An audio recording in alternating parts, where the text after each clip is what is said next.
திருப்பத்தூர் மாவட்டம் வாணியம்பாடி மாட்டு சந்தையால் ஏற்பட்ட கடும் போக்குவரத்து பாதிப்பு ஏற்பட்டது.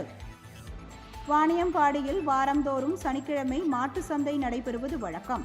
அதன்படி இன்று நடைபெற்ற மாட்டு சந்தைக்கு தேசிய நெடுஞ்சாலையை ஒட்டியுள்ள சர்வீஸ் சாலையில் வாகனங்களை நிறுத்தி மாடுகளை இறக்கி விற்பனைக்காக உள்ளே கொண்டு செல்கின்றனர். சிலர் அங்கேயே மாடுகளை விற்பனை செய்கின்றனர். இதனால் நூற்றுக்கணக்கான வாகனங்கள் சர்வீஸ் சாலையில் வரிசையாக நிற்பதால் கடும் போக்குவரத்து நெரிசல் ஏற்பட்டது.